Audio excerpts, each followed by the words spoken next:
and when you look close up, you can kind of see there is, a higher degree of aggregation. So again, it's that sort of kind of indicator to we keep coming back to. So on the left, low diversity with a small degree of aggregation. On the right-hand side, high diversity with some additional aggregation. And again, it's one of the things that, these photos don't necessarily do justice necessarily, particularly from this projector, but it's one of the things that you can, I would advise you to do is like, when you first start doing these things, maybe get a magnifying glass, for example, or a hand lens when you do some of your samples, and just look closely. And I think that's a bit of a watchword. When you start out with some of these things, you look closely and then you can start to zoom out.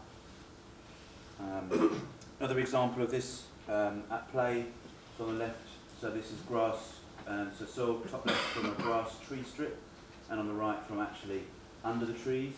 In this case, from an agroforestry system. So, when we're talking about our diversity principle, again, it's on a range. And if we're just talking about pasture species, that's pretty much just herbaceous. So obviously we've got grasses, and we could introduce the broadleaves like clovers, then the herbs like the deep rooting stuff. But we can go further than that, for example. We can push our sort of diversity lever even further by introducing woody species, trees and that kind of thing.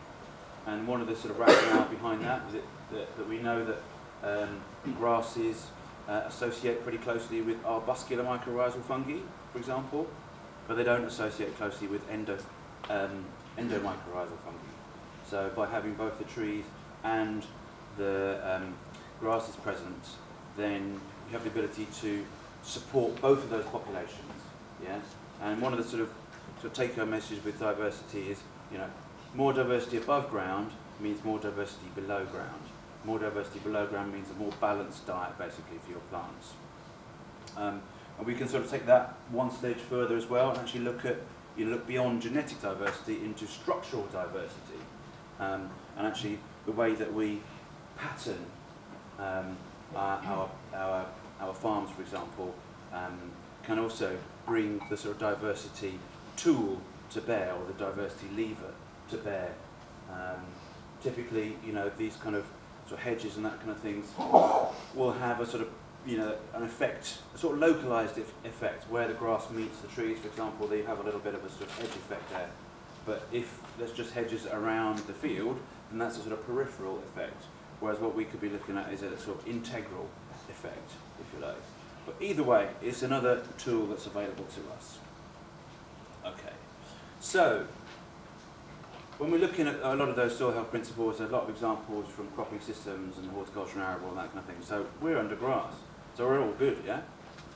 We've got our covered soil, we've got some diversity in there, we're not disturbing typically, Well, actually, most of the time, I think this is why, probably the one thing you could get farmers to agree on, maybe there is one, is that your land is in best heart the first year out of grass.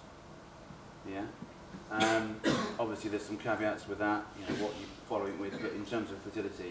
And that's basically because grass ticks all the boxes, it ticks all the soil health boxes, but perhaps we can go further than that. And I'll ask questions like, what are the infiltration rates like on your soil, for example? What's the degree of aggregation in your soil? Yeah? Because wherever you're at, there's always a place you can go. So, so let's look at some options for measuring success. So, one of the tools that I've been working with recently and helped to develop is an app and a website called Sector Mentor for Soils, where we've kind of drawn together a number of, and that's what this sheet has been handed around is about. So we've drawn together a number of kind of barefoot sort of DIY tests that you can do on your own farm, basically, and a tool for recording that. So there's things like taking above ground measures, so identifying, how much bare soil is actually on your farm, for example, in your pastures. So using things like a quadrat, you throw that onto the ground. It could be a piece of pipe, it could be a square frame, for example, or it could be a bit of rope. So that gives you like a known area of soil, basically. And then you look down and you count the number of broadleaves, count the number of grasses, for example, so get an idea of the diversity, but also get an idea of whether you've got any bare soil. And you can see in that example there, for example, there's plenty of bare soil. And actually, a lot of swards, you know, when you get down, you sort of open them up. They're actually quite open at the base, particularly things like herbal lays or expensive lay sowings where you might have had to like worry a little bit about the seeding rate. So we can actually take a measure of that, get a baseline, and compare that against that going forward year on year. We can then potentially, if we're going to use a tool like this, we can look to identify trends, for example, maybe either definitely looking within the field and otherwise potentially comparing between fields. And if you want to compare between fields, then you often need to take your samples on the same day. So for example, if it's earthworms, then you know they'll be affected by like a big rainstorm. So if you did half a farm one week, then you had a big rain and went out to the next half of the farm a week later, that would kind of be skewed basically.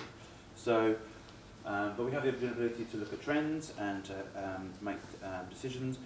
And then I think probably the simplest way for you guys is to start up some kind of photo diary of your soils and your pasture. Yeah. So you create a little record for a particular field, give it a name.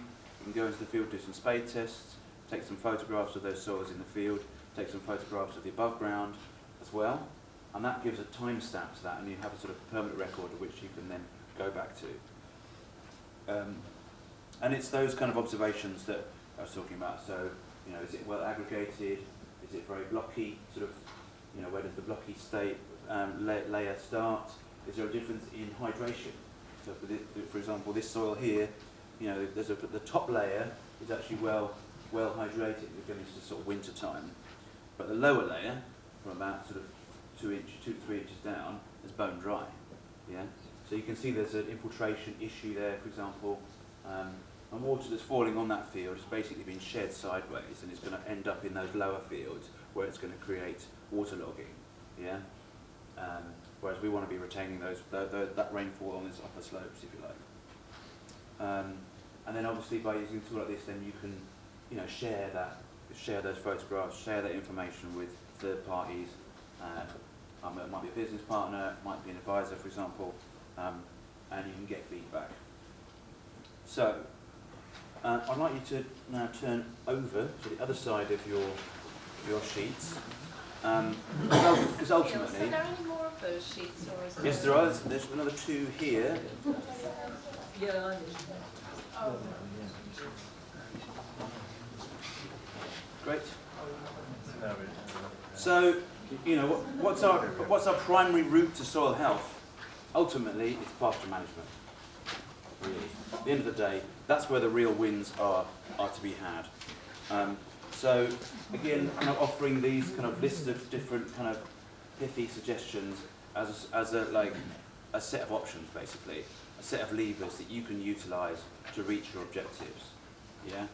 So we want to be looking at our stocking density, for example. Can we increase that? We want to be looking at our grazing event durations and maybe looking to reduce that, for example. Yeah.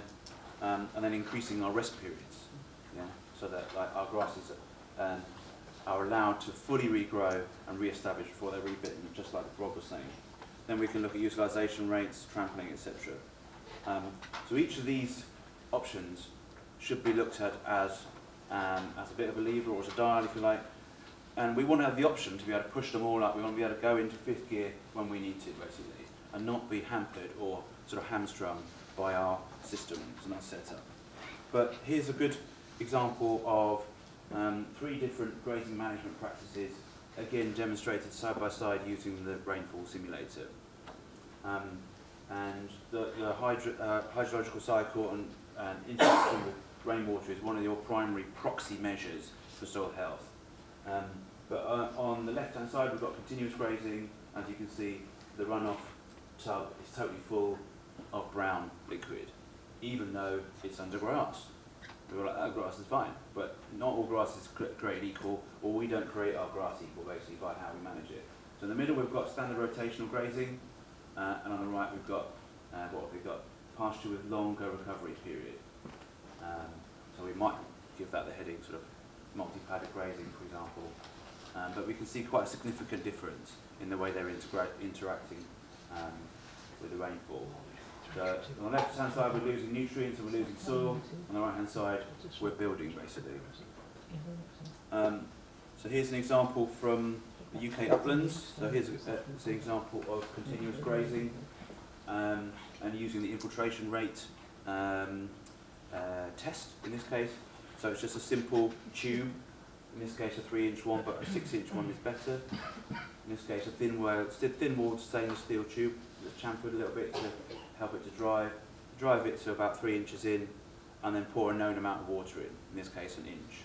Yeah? And then you time how long it takes for that water to infiltrate. Yeah? So the conditions in this case, it was the end of the season here, so the soil was fully dry, you know, it's the end of the sort of drought, inverted commas.